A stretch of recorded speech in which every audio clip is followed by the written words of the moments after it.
What critics of Rufai Oseni do not know about journalism by Farouk Berugi. Welcome to the news and please subscribe to our channel to get notified when we post hot juicy news updates. Please click on the notification bell. A viral contentious dialogic confrontation between Arise TV Rufai Oseni and one Jesutega Onokpasa, identified as a lawyer and APC chieftain, on October 30th has once again decentralized conversations about who a journalist is and what constitutes journalism, which are addressed in previous columns. In the exchange, Oseni asks Onokpasa a legitimate, well-chosen question about the deleterious consequences of the removal of subsidies on ordinary citizens and on the national economy. Onokpasa tried to prevaricate, as he said, Tinubu did not remove forced subsidies. Buhari did before he left.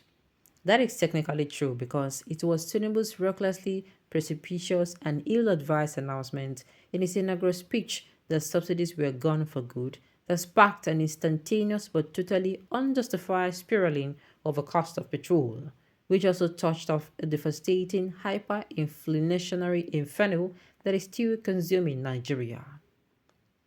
As any journalist invested in the pursuit of a truth should do, Oseni vigorously pushed back against Onokpasa's equivocation.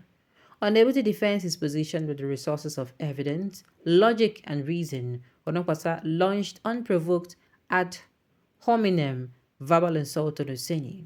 He threatened to walk out of the interview, belittled Oseni as a boy, a badly brought up little boy, and then questions Oseni's professional journalistic credentials in order to delegitimize him and his uncomfortable questions. Listen, Rufai, this is not an animal psychology, he said in a fit of groundless gerontocratic and professional arrogance. It is law. If you want to be a journalist, you can be a journalist, and you should learn the ropes ahead of you. You can never be my mate. Another all-progressive Congress chieftain by the name of Joe Ibukwe was reported to have said on Friday that he will not rest until Oseni is fired from Arise Television, that he is not a journalist.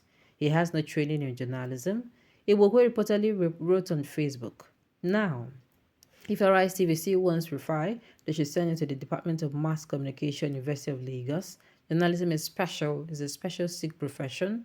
It demands track, smooth, sound engagement, discipline, organization, common sense, commitment, civilization, and respect for human dignity."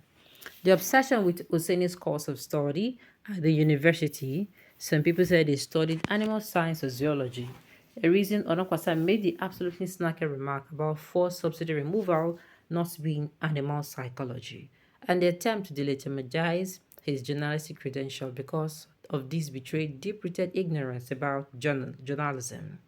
The practice of journalism preceded in its formal study by centuries. The University of Missouri in the United States awarded the world's first undergraduate degree in journalism in 1909, but there had been journalists and journalism in the world centuries before 1909.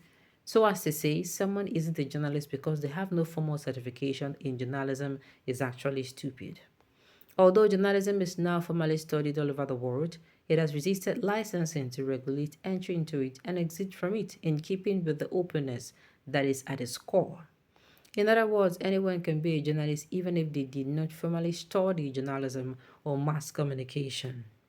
More than that, though, as I pointed out in my April 15, 2023 column titled Partisan Comparisons of Channel Television Shown and the Rise TV's Rufai, some of which I reproduce in the paragraph that I follow, journalism has three broad traditions: advocacy, reporting, and expose. The advocacy tradition is the first and oldest. In this tradition, journalists did not pretend to be objective or ideologically unaffiliated. News in the senses which we understand it today was scarce.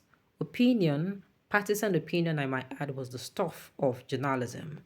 Note, though the word journalism did not exist in English language at the time. The advocacy tradition got a revival in the 1830s in the United States with the advent of what was called the penny press, which inaugurated the reporting tradition recognized as the only form of legitimate journalism in most parts of the world today.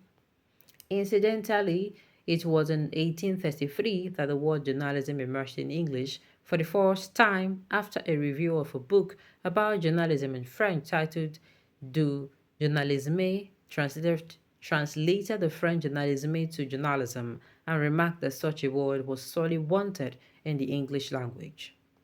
The reporting tradition prioritizes documenting facts, describing the world as reporters see it, ferreting out the best obtainable version of a truth, incrementally through constant reportage and recording the thoughts and perspective of people other than the reporters. That was the time the notion of objectivity in journalism was born. It was conterminous with the growth and reification of the scientific method called positivism in social science scholarship.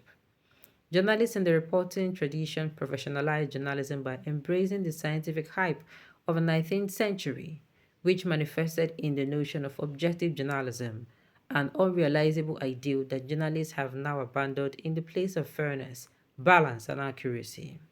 By the early 19, by the early 19th by the early 19s, journalism began to offer a degree in U.S. universities in the furtherance of the professionalization of a field, but not being formally trained in journalism has never been disqualifying in the history of journalism, not only because journalism education itself is relatively recent, but also because such an attitude would violate the intrinsic openness of journalism. The third tradition of journalism is the expose tradition, known today as investigative journalism, whose goal is to reform, not merely to inform society. Like advocacy journalism, it doesn't pretend to be neutral or objective. As former Minister of Youth and Sports Sunday Dare said of the guerrilla journalism that he and his colleagues practiced in the 1990s, it is animated by partisan objectivity and defense or the truth. Over the years, these traditions have meshed and overlapped. In many traditional news organizations, views are separated from news. Views are represented by columns, and editorials and news by reportage of fact. In other words, peddlers of opinions, even biased opinions, are journalists in the advocacy tradition. There has never been any expectation in the history of journalism that opinions should be objective. In fact, objective opinion is a silly oxymoron. If it is objective, that is undistorted by personal dispositions, emotions, bias, etc., and then it is not an opinion. Opinions can never be objective, only fact can. Opinions are by nature subjective and idiosyncratic.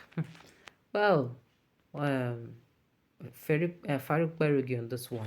Alright, on this note, we've come to the end of the news. We say thank you for tuning in to listen. Until I come your way next time, enjoy the rest of your day.